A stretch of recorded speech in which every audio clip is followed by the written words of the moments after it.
Good morning, everybody, and welcome to the first New Zealand podcast symposium on AI.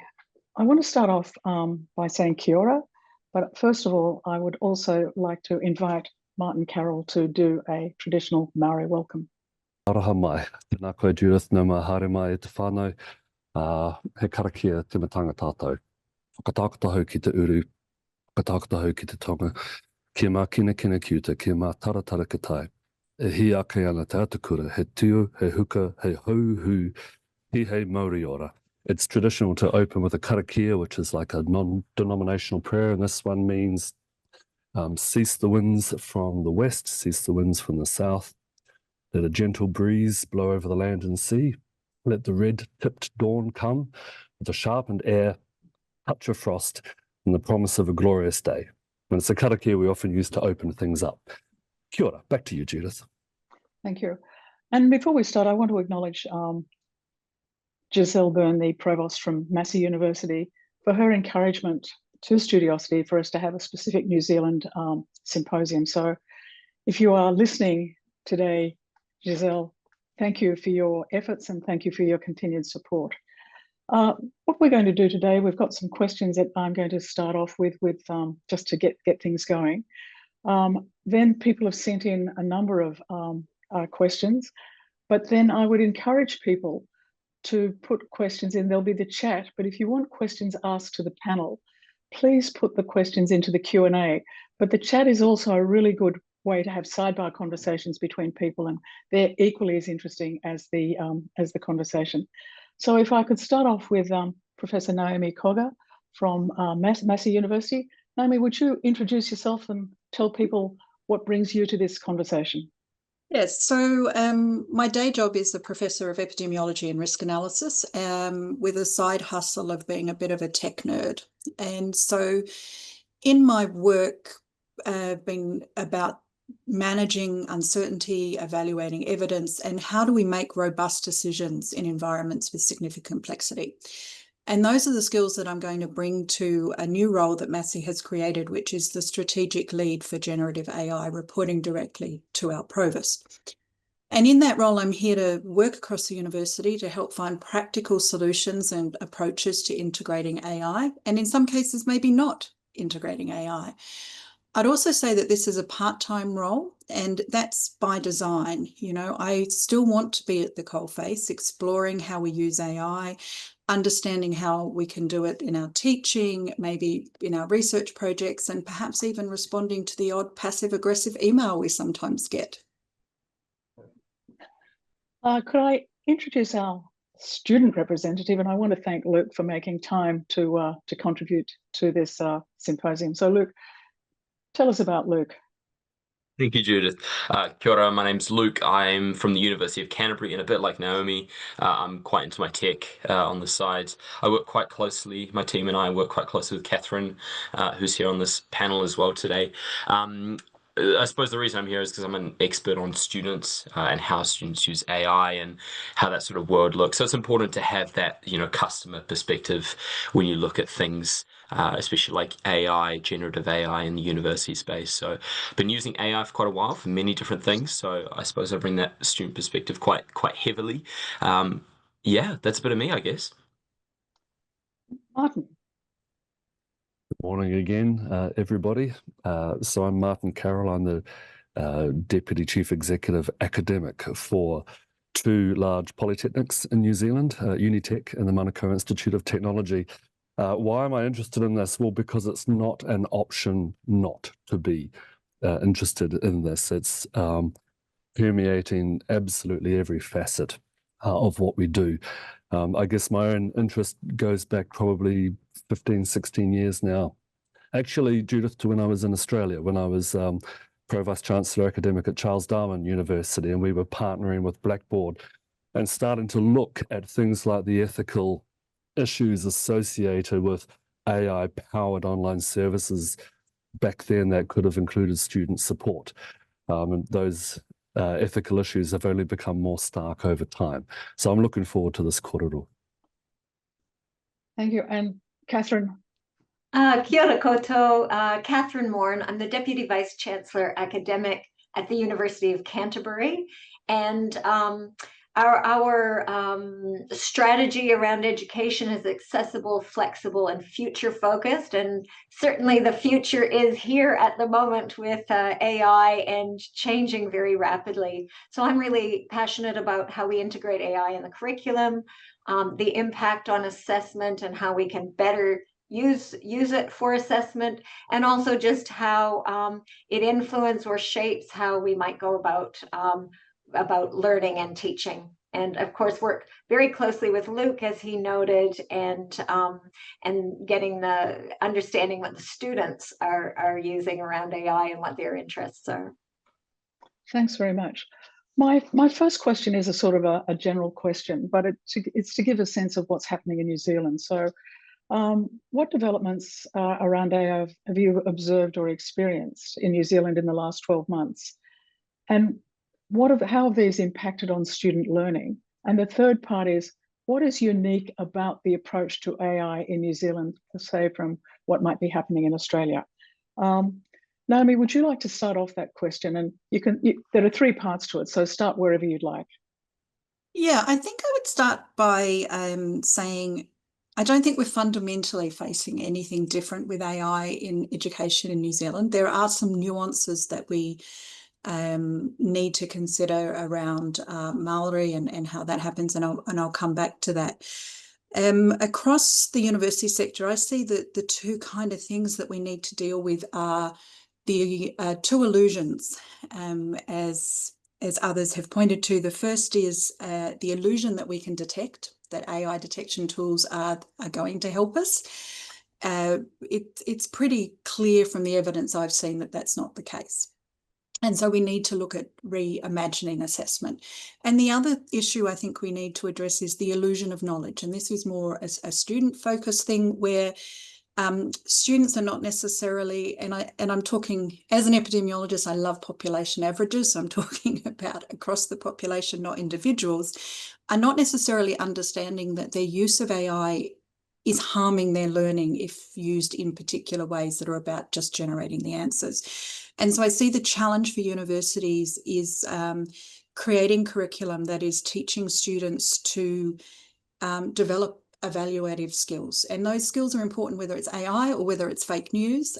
They've just become more important. And then the other point, I think, where New Zealand has a consideration is, AI is particularly problematic for Indigenous communities. It's built on Western knowledge systems and incorrect looking at certain things. And we risk damaging information and knowledge systems for Maori in particular. And at Massey University, given that we have a Turiti partnership-led university, we have an obligation to take it seriously. Having said that, I'm acutely aware that I'm Pākehā, and it's not my place to say what that looks like. It has to be by Maori for Maori, and my role is to listen and support, and if asked, help with the heavy lifting. Luke, would you like to add something from the experience of a student? Because, in many respects, you're the focus and the recipient of AI and the beneficiary, but also perhaps the test case. Yeah, I think there's some really strong points that Naomi's made. I absolutely agree. I don't think there's anything fundamentally different about the usage of AI in New Zealand in particular. But I think when we look at AI and how students are using it, I absolutely agree with Naomi in that, I think there are a lot of people who aren't aware of the impact that it's having on their education, on how they learn about things, how they, interface with the world. And I think that's a really key aspect to focus on. For me, when I think about the damage that AI potentially does in some of these aspects, I think so much of it can be mitigated by reassessing the way that we assess students. For example, UC's done some really good work, specifically in our arts courses, in redesigning how assessments work to make sure that they're really focused on, providing students with the skills, because AI is not going away. We all know that very, very well. But I think it's about changing how we work with AI in the world. as opposed to work against, and UC's done a really good job of that. So the course that Catherine maybe might want to talk a bit more about is looking at how we actually assess students, and it's actually also about building that connection with the lecturer or the person giving the content and the student. Is if you think about it colloquially, when you interact with a friend, for example, you're less likely to cheat them or to lie to them or to, to mistrust them. But when you have that actual relationship with your lecturer, when you have that one-on-one connection where you can say, look, I don't understand this thing, you get way better results than if you just have, a class of 500 people and you barely know your lecturer. So I think the way that we assess and the interactions that we have with the people who are teaching us is very important, and that will guide us to how we should use AI, and particularly in New Zealand. I mean, as Naomi pointed out, interfacing with Māori knowledge, I think that's quite an important key aspect as well. Catherine.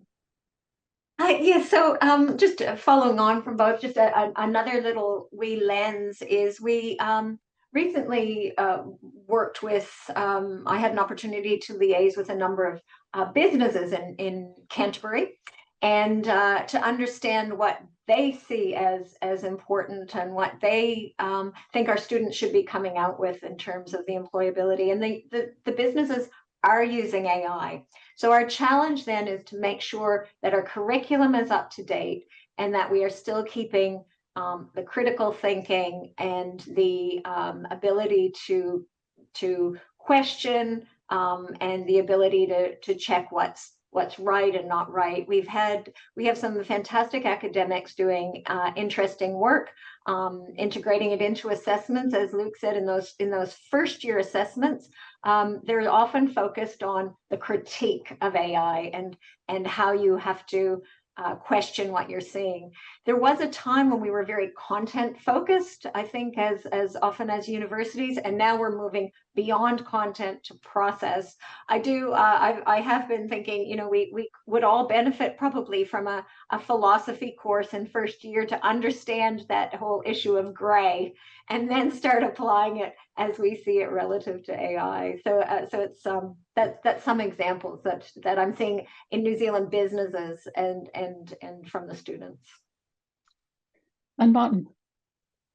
I agree with everything said so far.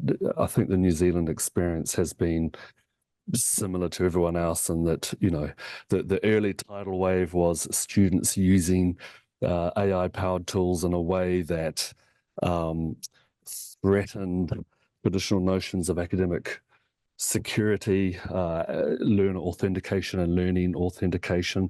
Then, of course, it progressed into staff using it in ways that were both innovative but also put at risk things like the human accountability of assessment of learning work. But now we're sort of going through a bit of a phase where there's the rise of the AI agents. Most institutions are creating agents at pace and deploying them through learning management systems as augmentations to student learning. And that's probably been the same as most countries, certainly the countries that I deal with.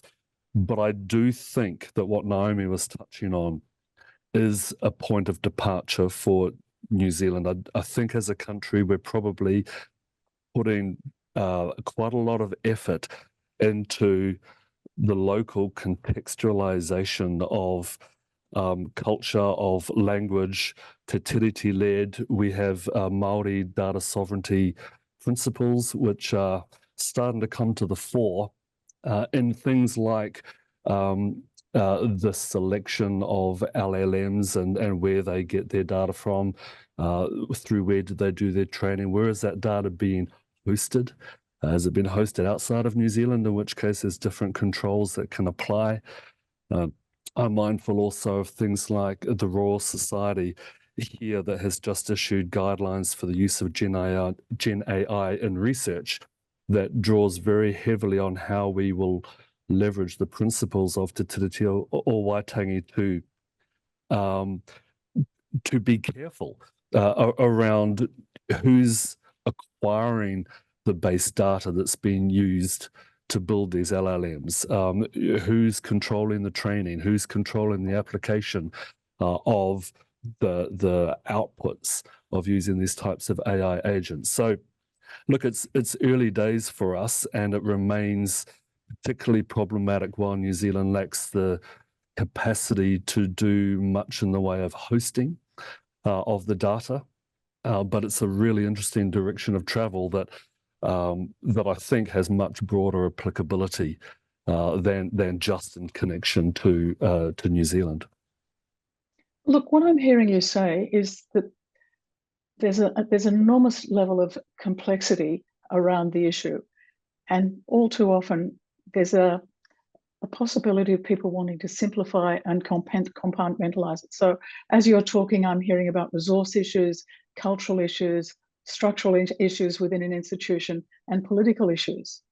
So how does an institution manage this complexity, particularly around data sovereignty for Maori people?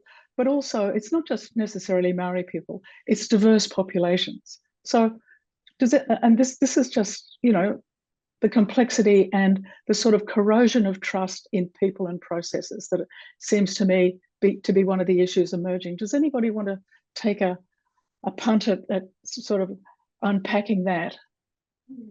I'll just comment on that a bit. I mean, I think the data and the data sovereignty issue and the trust around that is critical, which we've heard about. All the data that's going out with AI, we know a number of, depending on what tool you're using, that we're not always sure where that data is going. It may be going offshore and so on, and that's where it's really critical to think about protecting our data, our student data, and of course for our Māori colleagues, our Māori and Pacific colleagues, that maintaining that data sovereignty. There are some ways around it. We can use closed systems, like, you know, depending on what you use. If many people use Microsoft Copilot or those types of closed systems where it is working within we know the data is not going offshore. But it really boils down to I think it really boils down, that trust really comes, our learning has not stopped, learning hasn't changed. I tend to be very Vygotskian based, where I'm really a believer in the scaffolding of learners. And so we're now having to see where they are from a different perspective, whether it's in our assessment or otherwise. I also, just on that whole data protection and data sovereignty, that's one of the things that makes me uneasy about the Turnitin-ins and those kinds of AI detection types of tools that we use. So that's not, it's not an answer, but a further thought. Naomi, do you want to make any sort of further contribution, and then I'll ask Luke and Martin the same thing. I think just to say, I think we need to be kind to ourselves in this space. I know I'm stealing from Jacinda. I haven't read the memoir, but in the sense that this in its current form has been around for less than 3 years. And so we are all in a space of dealing with something that is making some very significant changes to how we think about education, how we think about issues. And no, I don't have a definitive answer in that space, but I do know that universities are full of a community of innovative and creative thinkers. And so my challenge would be that let's stop looking for someone to solve it for us. And let's use our innovation and creativity to drive and make those changes within universities, because that's what society needs from us now. Look, from where you sit as a student, what are the issues that you're having to manage and your peers are managing? And what advice would you give to Naomi, Martin, and Catherine in their role as being the stewards of implementing and managing AI in the institution? What was the original question again? Sorry, I forgot where this is pivoted towards. This is about data sovereignty, dealing right, with diversity. So I think it's a really difficult one to answer, because, you know, unless we develop a specific New Zealand-based LLM, it will be very difficult to get New Zealand-specific answers. I mean, you know, you can ask for specific New Zealand output.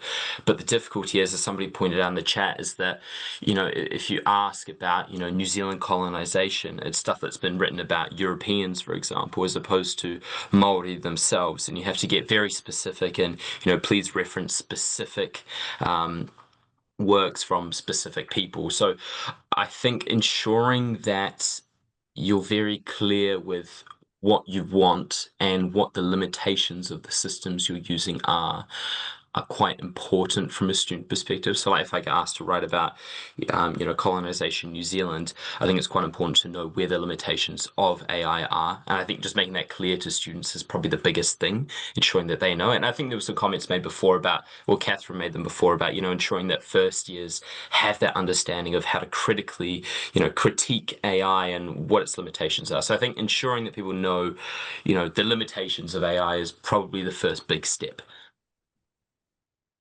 And Martin.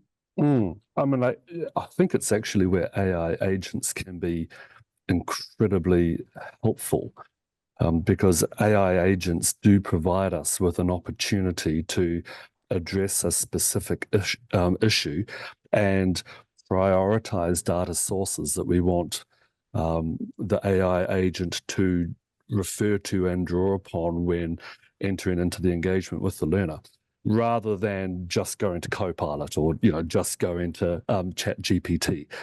We can help shape it in that way, which is, I think, why there's such a rush underway to get these AI agents in place. And one could easily envisage a future not too far from now, months, years at the most from now, in which pretty much every learning management system course site will be populated with multiple AI agents designed to help prioritize the world of knowledge and not just leave it to the expense of, open AI type LLM. And there are ways that, in our instance, Māori knowledge can be incorporated. So, for example, I'm thinking about the work that Peter Lucas-Jones from Te Huku Media is doing, where he worked with generations of interviews by Māori for Māori through Māori radio to create a Māori language pack that can be incorporated into an AI LLM. So we're not necessarily reliant on Google's Māori to English translation service, or we're not, dependent on Claude or OpenAI. There are local resources that are being developed that have far more of the nuance, far more of the cultural context. Not easy, but it is starting to happen. There is that kind of data sovereignty starting to take effect. That, the more we know about it, the more we share it, the more we can strengthen what we're doing in that space. Just changing the direction of our conversation slightly. Just recently, I decided to, I was writing an email, and the offer was made by the system. Do you want us to polish this for you? So I thought, all right, I've written this email, but I'll use the polishing resource that was offered by the email service. And when I read it, it was not my voice. And so it was in inverted commas, polished, but it was not my voice. And so as I read it, it wasn't authentic. So I didn't send it. I used my voice. But is this sense of authentic voice, about a personal voice and about a unique voice, something that concerns you in your practices across your institutions, about looking at the limitations of AI? So technically it's correct, but authentically it's actually, there's a lack of alignment. Naomi, do you want to comment on that?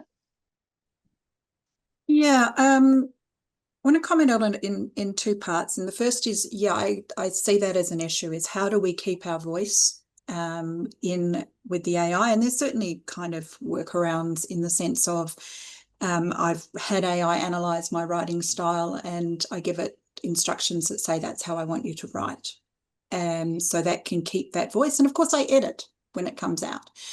The other thing I kind of want to say in that space is I am a dyslexic, or I have dyslexia, depending on how you like to think about those things. And for me, I spend an awful lot of time pre-AI trying to polish my emails and everything I do. Like I've gone to the expense of having to pay for copy editors for important reports. So I think the other side of that is, using AI, yes, we may risk our voice. There are potentially ways around it. But we also need to think of the gain for some of our students with learning disabilities. The amount of time it saves me and anxiety is huge. But I do think there are fields such as creative writing and things like that where we need to think very carefully about AI use and things like that. So no definitive answers, but that's sort of my reflections on that. Catherine, do you want to add anything? Yeah, actually, and I just wanted to comment on a couple of things that are coming through the chat that I asked as well about assessment, particularly how we build the foundational knowledge. Do we have paper-based in that first year? So I do think you need some foundation before you can do synthesis and analysis and so on of content and critically think. You do need some base knowledge. You also need some world knowledge. So just for background, I'm a speech language pathologist by background. My research was in individuals with head injury, and particularly around working memory and memory and language. And so you do need that world knowledge. Gives you a foundation to build on. You also so I do think at first year as New Zealanders, we need to be thinking about our curriculum vertically and around AI as a program, AI, how it's used across a degree. So it's not about one type of assessment. I think in first year you can have a range of assessments. I think you do need to build some automaticity in a discipline in first year, but you can also challenge some thinking. As I said, a first year philosophy course would be good. Our secondary education system comes up with works well, but also the students get used to a set answer, which I think has been referred to in the chat. And how do we get the students comfortable with the gray? So I think we need to think at first year, build some of that foundational knowledge. That can include, so assessment doesn't all have to be of learning.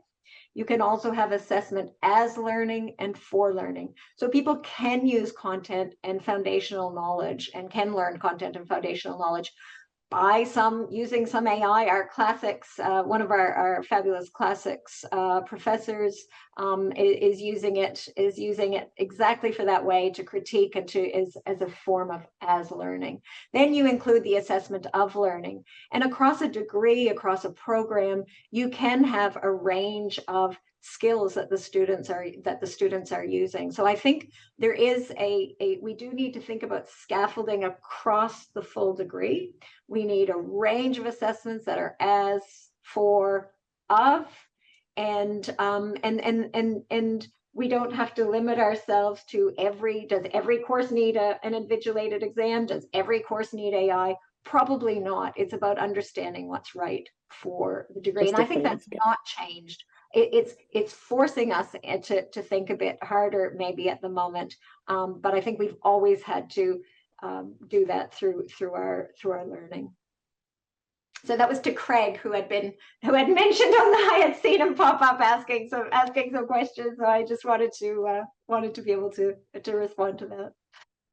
Martin, do you want to make a comment, or can I go on to my next question? More than happy for you to comment. Well, just really quickly, you were talking about the impact of this on people's voice. I mean, we are almost by definition often dealing with people who are still finding their voice. So it's not just a question of how might it be changing it, it's how they find it. And there's something about using AI that, of course, brings instant gratification. You get to the result immediately, and that's incredibly attractive. And it's been fascinating now watching more and more research emerge, showing that the more that we use AI, the less we develop a lot of those foundational skills of, I think Catherine talked about, synthesis and analysis and evaluation, because we skip that. Grant Blaschke at Uni Melbourne, he's got a great way of putting it. He says it's like the difference between climbing a mountain and taking a helicopter to the top. They both end up giving you the view, but one of them takes you on the journey and builds your strength and your resilience and your skills. So you end up with all of that as well. And so I think that part of what we need to do, and Luke, you touched on it beautifully when you talked about the relationship between the teacher and the student. What we need to do is encourage a student to think about, what do they want to get out of education? You know, what do they actually want to be? Do they just want to know how to prompt AI because everyone can do that? Or do they want to discover what value that they can add to the world? And you know, tap into people's innate desire to discover themselves and express themselves, and recognize AI can help, but used wrongly, AI could severely retard that development. Can I just say one more thing on that? MIT Media Lab, as in Boston, they've done a fantastic bit of research. It's under peer review at the moment, where they're looking at sort of physiological brain activity for people that were accomplishing a task using AI and people that weren't. And they repeated it over several months. And that research is showing that the use of AI to seek that instant gratification, to get that result straight away, is actually consuming far less brain activity than doing these things manually and developing those foundational skills. And I do worry that this conversation really needs to be happening at preschool, primary, secondary, and tertiary level, because if in those earlier years students have been allowed to use AI too much, by the time they come to tertiary, we may find ourselves having to do a lot more remedial foundational skills development than now. There's not a day that goes by when you don't read something about AI in the media, whether it's the academic literature or the, you know, public discourse or, you know, social media or whatever. And I came across an article in the New York Times, and it picked up on a point that you made about trust. And it's sort of something that we haven't been talking about, because we trust AI, but we don't trust it. So it's called Broken Promises: How AI Hypocrisy Undermines Trust in Higher Education. And it's relating to the reduction of trust through the use of AI when students discovered their lecturer had used ChatGPT to make lecture notes. As the student said, he is telling us not to use ChatGPT, then using it himself.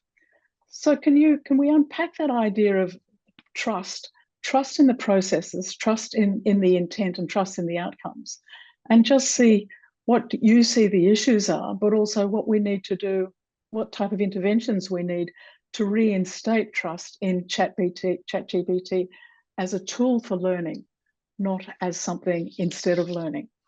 And I'm not going to dob somebody in. Who'd like to take on that challenge? Thanks, Luke.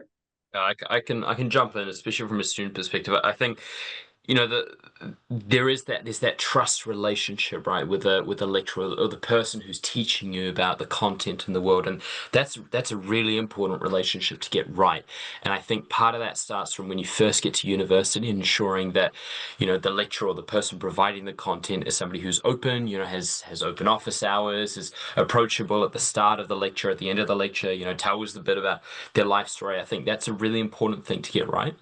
But also, you know, when we talk about things like lecture notes and, you know, should it go both ways, I think there is a difference in, you know, what is actually happening here. So the students are the ones who are learning, and who are engaging in a process, and the lecturers are generally the ones who have this knowledge and who are, you know, trying to figure out the most efficient way to teach the students. And I think going back to the previous question about, you know, the authenticity of your voice, I think it really depends on how those lecture slides are used. I think as a student, if the lecturer is purely reading off the lecture slides, I think that is a terrible way to go. I think the lecture slides should be prompts. And in that case, if the lecture slides are prompts and are used as a reference point, then using AI to generate a few points is, you know, that's whatever, it's trivial in my point. But if the main, you know, lecture content is being generated by AI, then yeah, absolutely, it does erode that trust between a student and and the lecturer. And I think that's a really important thing to acknowledge, that as a lecturer, if you are using AI for part of your, if the content that you're providing to your students, that needs to be acknowledged really well, and needs to be explained to the students, why has this happened? Why have I generated this content when I'm telling you to go and make your own content? I think that needs to be related very, very strongly. But it is about that authentic voice at the end of the day. I don't feel that there is a need to generate AI-generated content as content that you're going to teach, because it's your voice. You're the lecturer. You're the one who's providing this information to the students. Make it as personal as you want. So I don't know. It's a very difficult one to answer, but I think it's about that trust. That relationship is the big, important key point there. Naomi. I think you've really touched on all the main points I would make, Luke, is around that we're using it for different purposes. I think we need to be, at the moment, at this point in time, people want to know if you used AI to generate. I have views about how useful that is, but I'll park that. But I think we also need to remember that whether the academic generated those lecture notes by AI or themselves, this is about content creation and about quality. And so the critical issue isn't did they use AI? To my mind, the critical issue is, did they produce a high quality learning environment for their students? And if they're not doing that, let's deal with the quality issue. And that's an issue that permeates whether academics are using AI to create their slides or whether they're just using outdated techniques. So I don't personally, if you're creating a good learning environment, how you do that, and if it's measured well and you're creating good learning outcomes for your students, great. If you're not, I don't care how you created that content, we need to deal with that problem. I'm with Naomi on that. I think it is about the quality of the environment. And remembering, it was interesting because you shared that article with us, Judyth, ahead of time. And it's interesting because it's about lecture notes, but actually a course, and then hence across a degree, is actually not about an individual lecture. In fact, when we devise a course, we have outcomes, and a lot of those outcomes, I bet most people on this call, for those who are teaching, would not just have their outcomes of an individual course to say, know this content, know that content, know this. There will be some kind of, we are doing assessments that we want some critical thinking, we want some evaluation, and so on. So it's really about, as Naomi said, creating a good way to be able to develop those kinds of skills. Again, it's back to where is the student now and where can we get them to. If it's using, there's a bit of a hypocrisy, I suppose, in that example you gave, Judyth, of somebody who said, that the student can't use AI, but I can. And that's where transparency is important. But again, it's there, as I said, it's not just about the content we give. It's really about that bigger picture. And I love that if it makes a better learning experience, that's fantastic. So does this require improved training? So for many of us academics, we're educated, I love to say this, last century. And, we actually are still using the techniques that we learned through our own education in a context that is so fundamentally different. So I'm interested to know what sort of opportunities in your institutions do you have to provide support and trainings for academics to deliver the quality that Naomi talked about earlier? I might kick off there. Couple of things. So we've been deploying a module, an AI module for students to use as a kickstarter to understanding AI and our expectations of how AI will be used by students. Just on the previous point, to the extent that we expect a student to be very transparent and clear about when, how, and why they used AI in their accessible work, good role modeling would suggest that staff ought to do the same when they're using AI with their class, with their students. Secondly, we're curating. There's a massive and ever-growing suite of free educational materials out there about AI and all the different ways that AI can be used. And in fact, it's one can't keep up in trying to curate what's out there and make it available. But that's certainly the quick wins are not necessarily having to redo all that within an institution, as much as to curate what's out there and point people towards resources that we've quality assured and deemed to be good fit for what we're doing. But I'll touch on a third one that might not otherwise come up. We are in particular investing in training of our ethics committee in relation to AI, because there's an awful lot to do with the use of AI that most people just don't know about. For example, the longevity of things like ChatGPT are precisely because the OpenAI company has invested massively in identifying rules that govern, what ChatGPT will or won't say and address. There's a whole lot of subject matter that it won't go near.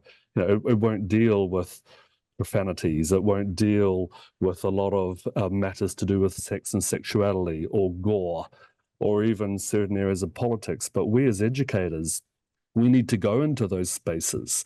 We need to go into the spaces that society finds challenging, whether we're teaching, counseling or social work or medicine or whatever it might happen to be. So when we're proposing to develop new things or engage in research that we go through an ethics process, we need to make sure that the ethics process knows how to assess an application that will utilize AI, including the limitations and inherent biases, etc., of the choice of AI tool that's going to be deployed in that research or in that teaching program. So I thought that might be interesting to share. I think the ethics issue is really important, because those higher order thinking skills of critique, analysis, deconstruction are really fundamental to being able to create value from it rather than just reproduce current sort of knowledge. But how do you actually do that in an institution? And are things happening in your institutions around this ethics issue that you brought up, Martin? Catherine, do you want to have a go at that? Yeah, sure. I did have a quick peek to see at our ethics committee. I like that idea, Martin, of our ethics committees actually having an overview of it. We do have an AI teaching and learning group that looks at a number of factors around AI, both staff use, student use, training, ethics. Sharing articles, like, is AI helping learning or harming learning? Is it helping or harming? How do we do it? And I think that the ethics is really also not just around the research ethics or some of the other, which is where our ethics committee where people would typically engage with our ethics committee, but also, I guess, coming back to that ethics of truth telling, of the ethics around how do that relationship with staff and student, and that's where that transparency comes into play. I know we have a number of training tools out there for staff and students, and we have academics who are working on everything from looking at how well students are learning using AI support, and also looking at inter-rater reliability and intra-rater reliability on grading and so on. So our academics are doing what academics do and actually assessing and using data. So I think that's another way to ensure some ethical use of it. So if we're using it, let's make sure we're collecting data to at least understand if it is useful, or if it's actually, is it actually making it worse? Is it actually making it better? Is it just another tool? So that's another, I suppose, somewhat angle on the ethics question. Can I move our discussion just slightly, and it's linked with the ethics, and it's about risk. I've got a great interest in risk from a sort of an audit perspective, but also in terms of an academic element of it. And there was another article that I read in preparing for this, and it's in the Skinny on AI and Education Skinny Scan. And this came out late May.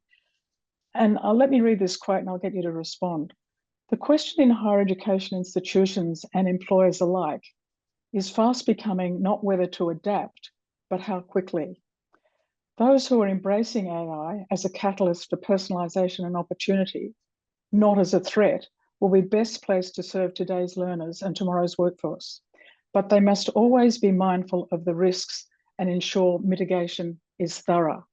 What do you see the risks of AI being, and how is your institution mitigating some of these risks?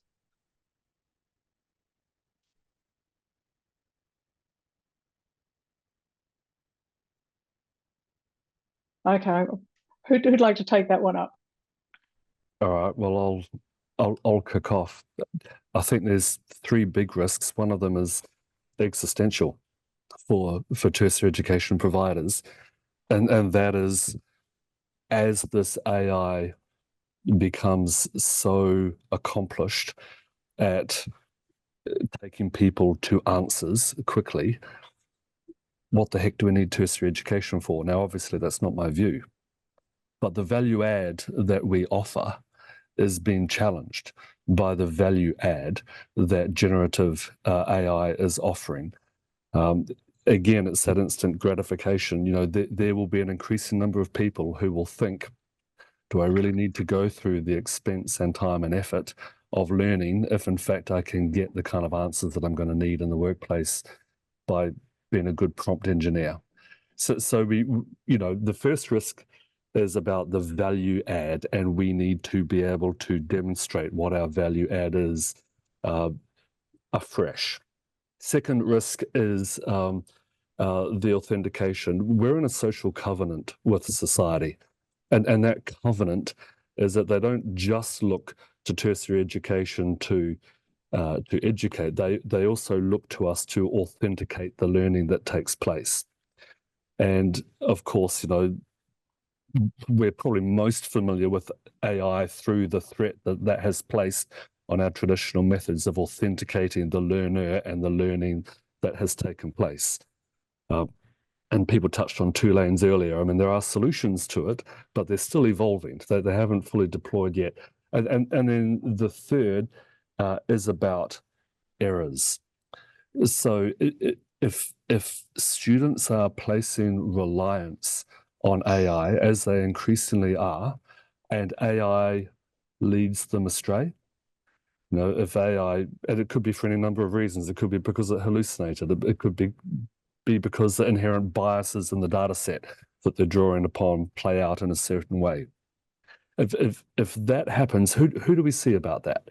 Where does the accountability lie for learning that is being molded more and more invisibly by AI, for which we don't have clear sight, clear transparency, and a clear understanding of the impact of the guidance of AI on the learning taking place? So I think that they're the 3 big ticket items. I think we're probably all in the process of having to reconceptualize what academic work looks like, what the academic value add looks like, and how we verify that to our learners and to society. It's a fun topic, but it's going to take a little while. I think a couple of our risks, one of the risks I think is being so focused in a way on AI that we forget about the other parts of education, and there's lots to it. Like I said, it's a very multifaceted, education is very multifaceted. There's the relationships I referenced earlier working with businesses to understand what they're seeing and the changes they're seeing. And in fact, our students have become quite adept at online and written communication because we do so much of it that way. But now they're looking more for oral communication skills and the negotiation and discussion skills that happen. So that might shift our assessment, which actually is also a shift away from potentially the AI use, although there's probably some use that'll come up. The other risk, so I think we need to just remember it's a whole package. The second risk, I think, is that it's all moving so fast and we're just trying to keep up with it ourselves. I think the staff, the students, the developers are all keeping up with it. Our digital, our chief digital officer has said it's the fastest tech revolution he has seen in his time, and so it's keeping on top of it is quite a challenge. So those are a couple of the risks that I see.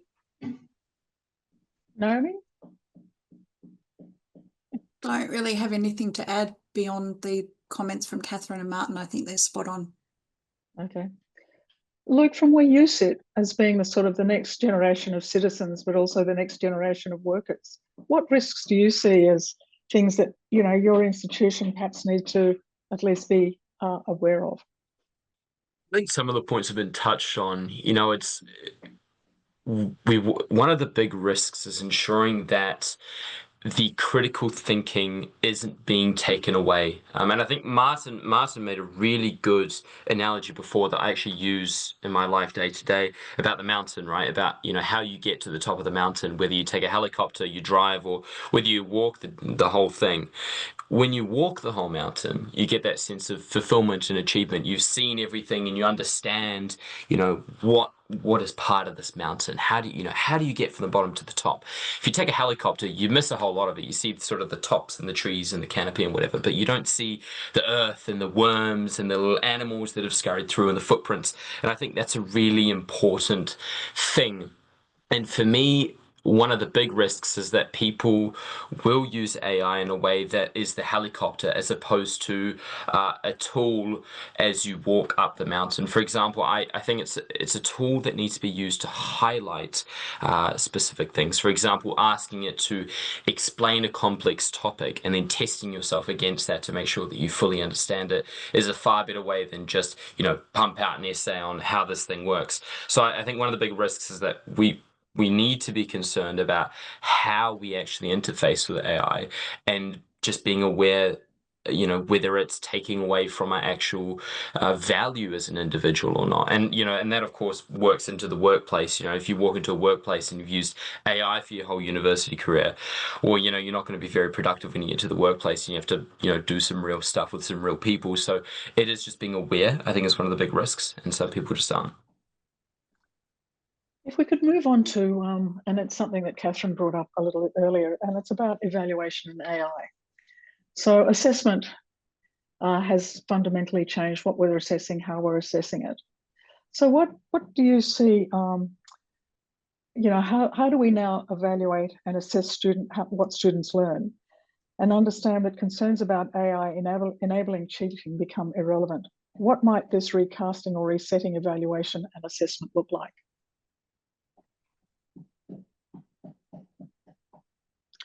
Naomi. Yeah, I think before answering that question, I want to make a couple of key points.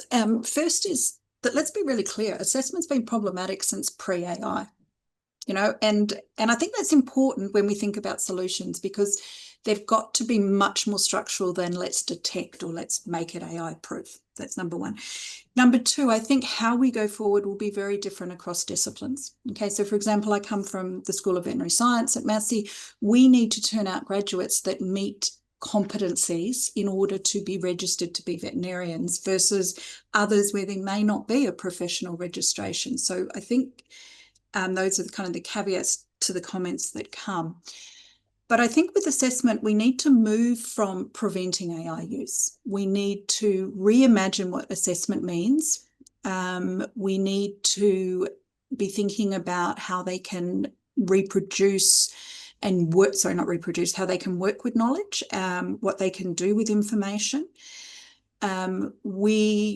I really do like the two-lane approach that comes out of the University of Sydney, where we say, if it's really important that you can do this without AI, then unfortunately we need a secure assessment. If it's not so important that they do it without AI, then stop trying to police it with detection tools that are not fit for the job. We might go to doing things such as looking at processes, having students track their thinking, have them critically evaluate AI. I think we want to, and I don't have the magic answer for this, but again, I come back to academics are creative and innovative, but we need to make it so that if you've done an AI assisted assignment, it actually becomes irrelevant, because we're wanting to assess a whole lot of other skills. And that, to me, is how universities remain relevant. We need our graduates to be able to be AI plus our graduates is better than AI alone, or better than us alone. And the only way we can do that is by helping students work with it. And again, maybe, I'm not saying every assessment needs to have an AI component or every paper or course, but I do think we need to rethink that element. And I for me, the two-lane approach is the only viable option I see on the table at the moment for that. And we're also discussing the two-lane approach, and it's gone through our learning and teaching committee and moving toward that. I agree with you, Naomi, on that one. Look, I just noticed that G. Ruan is leaving. G has certainly been very active in the chat box, and I just want to thank his careful listening and his provocations to other members. So I'm sorry that you have to leave now, but I want to acknowledge that I was very aware of what you were saying. Martin, what do you think about, not only the two-lane thing, but really at the end of the day, it's about clarification and resetting the purpose of assessment. Yeah, so maybe I'll offer a vet-specific perspective here, which I think will resonate in Australia as much as in New Zealand. We've had a arguably over-preoccupation, certainly an excessive fascination with outcomes-based education. And, again, AI fast-tracks people to evidence of an outcome and skips the collection, synthesis, analysis, evaluation that gets to the outcome. So I think our assessment needs to be more balanced between the journey towards the outcome as well as the outcome. And the reason that is particularly challenging in the vet sector is because so much of the learning outcomes and increasingly the assessment used to get to the learning outcomes is prescribed. And it's prescribed often outside of the provider entities, by external standards development organizations. And it's full. So your curriculum has very little room to include additional approaches to learning and assessment that might be critical. I mean, universities often have the luxury of doing things like introducing generic graduate attributes, particularly at first year, but not only at first year, and folding them into curriculum. And it's often in the humanities and social science it's them that we turn to often to develop these generic graduate attribute components of the curriculum. In vocational education and training, there's very little space and very little agency to do that. And I think that the rapid advent of AI in the education space is going to need us to be able to draw upon that broader range of assessing not just what people are learning, but how they're learning. So I think that that's a systems level challenge that we're going to have to rise to. Here in New Zealand, we're just about to embark on a new system again, which will include industry skills boards, which will have responsibility for setting learning outcome standards for vocational education and programs up to kind of associate diploma level. And we'll need to make sure that the process that they undertake is cognizant of this discourse that's happening here, and doesn't just perpetuate, final outcome type assessment. Look, we've reached 10 o'clock, and I'm sorry, Luke, we've run out of time to invite you to respond to that, but can I thank the 4 members of the panel for your really thoughtful but also challenging responses to a conversation that I think will be ongoing. And certainly I wish you all well, both Luke in your profession and your future, because it's your future that in fact is going to support those of us who were born last century. But it's also that I think that it's good to see that there's lots of thought happening in New Zealand, and I would expect nothing less.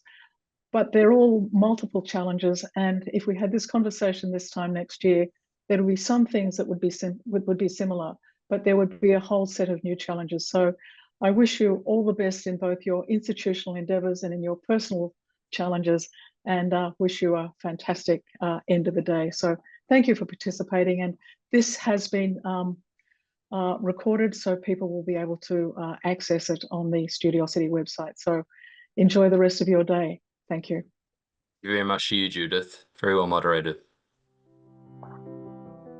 Thank you.